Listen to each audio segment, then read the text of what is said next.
Bonjour, bonjour, je suis ravie de vous retrouver pour une nouvelle vidéo. Le livre des abonnés du mois, c'est vous qui choisissez une de mes lectures.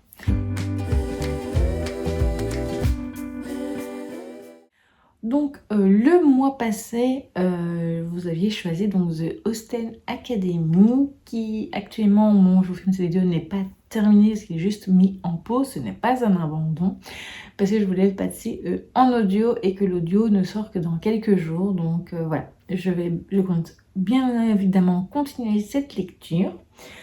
Maintenant, je ne sais pas si je l'aurai terminé d'ici la fin du mois, mais bon, voilà. En tout cas, je voulais vous dire que je comptais le continuer.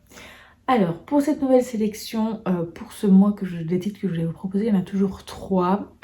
Et ce sont 3 titres qui proviennent donc de ma pioche à lire du printemps. Donc, vous les avez vus dans la vidéo, c'est le printemps, pioche à lire et piles d'activités.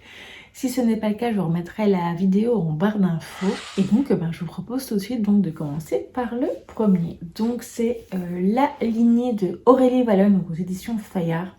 Je voulais déjà le lire l'année passée et voilà, je ne l'avais pas fait. Alors vous allez me dire pourquoi, c'est toujours un peu la même chose.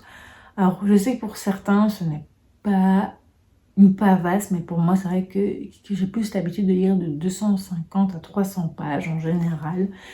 C'est un peu plus gros, voilà. Là je pense que le livre fait plus ou moins 352, 353 pages, donc voilà.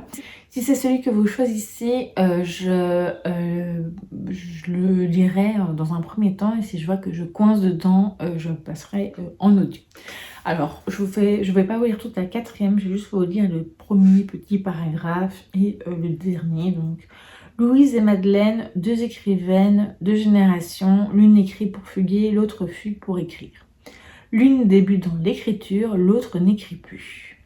À travers cet amitié épistolaire qui nous plonge dans les abîmes de la création et la solitude de l'écrivain, Aurélie Valognes nous livre son roman le plus intime. Voilà donc pour le premier que je vous propose. Alors, ensuite, le suivant, donc, c'est plutôt donc de chez Pocket Jeunesse, donc c'est Chasseur de livres de Jennifer Chambris-Bertman. Donc là, c'est un livre caché, un message codé, la chasse peut commencer. Emily est une passionnée de la chasse aux livres, un jeu qui consiste à décrypter des messages codés pour trouver l'emplacement de livres cachés. Mais alors qu'elle emménage avec ses parents à San Francisco, patrie de la chasse aux livres, elle apprend que le créateur du jeu, M. Chris Ward, a été agressé juste avant de lancer une nouvelle quête livresque d'une ampleur inédite. À elle et à ses amis de jouer. Le premier tome d'une série pour tous les amoureux des livres et des énigmes. Voilà. Et le dernier que je voulais vous proposer, donc c'est un plus court. Donc celui-là, je ne sais pas combien il fait du coup de pages. Je n'ai pas regardé.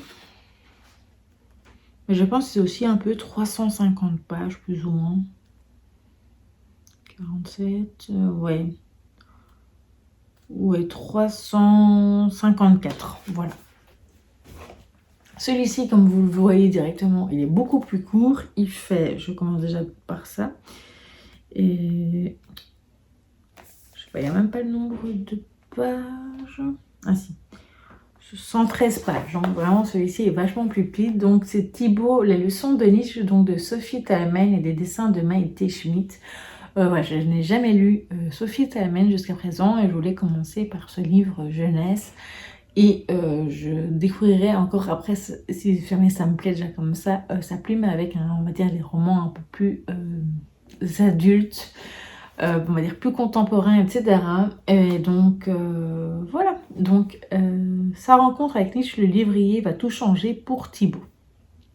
Je m'appelle Thibaut, j'ai 10 ans et je ne veux plus marcher.